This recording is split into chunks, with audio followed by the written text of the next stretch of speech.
What's up, sacred souls? So have you guys heard about the love languages? It's been around for a long time, but not a lot of people know about them. So there are several books called The 5 Love Languages by author Gary Chapman.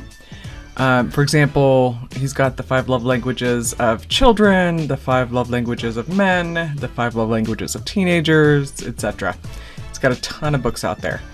But if you haven't heard about this, I will summarize the languages based on the website prevention.com.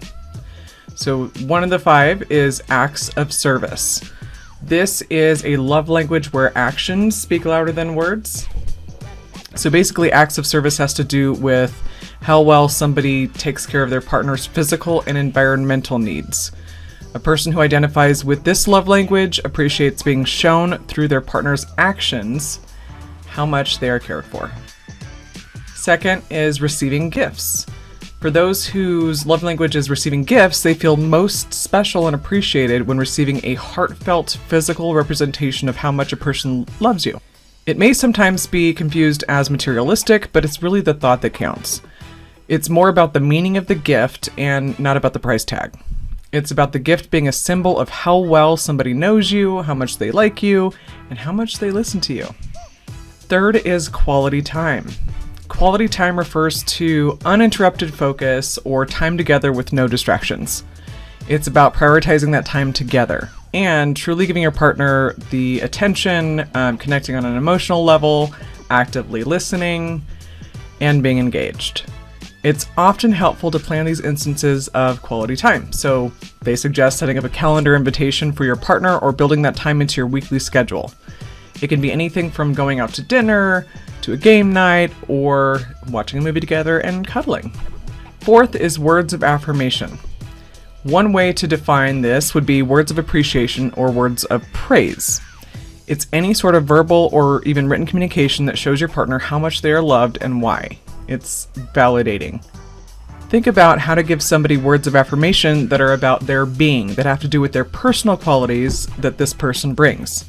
How generous they are, how kind they are, how smart they are, how flexible or gentle or kind or compassionate they are.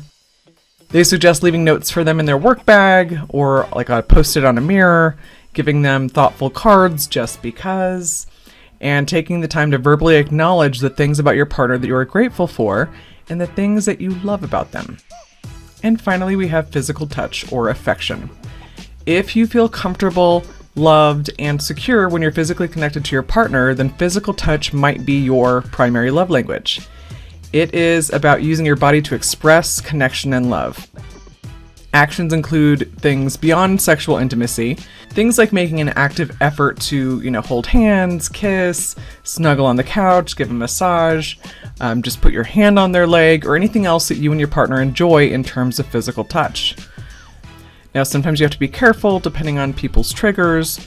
Physical touch can sometimes be risky in the sense that it has to be well received. It has to be appropriate, it has to be timely, and it has to be of the intensity and of the kind that your partner likes and appreciates.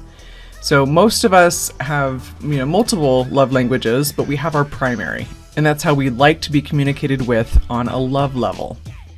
If you can figure out your partner's love language, it is so much easier to show your love through actions based on their love language.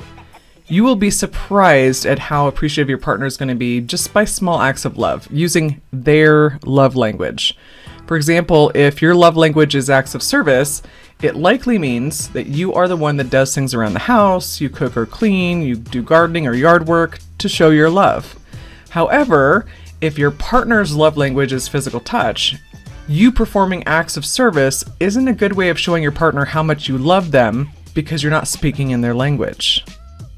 You can do acts of service all day long and your partner will appreciate it, but they won't necessarily see it as acts of love because they feel most loved with physical touch. Work towards showing love the way your partner likes to see it and feel it, in their language, as opposed to showing the love to your partner the way that you like to receive love.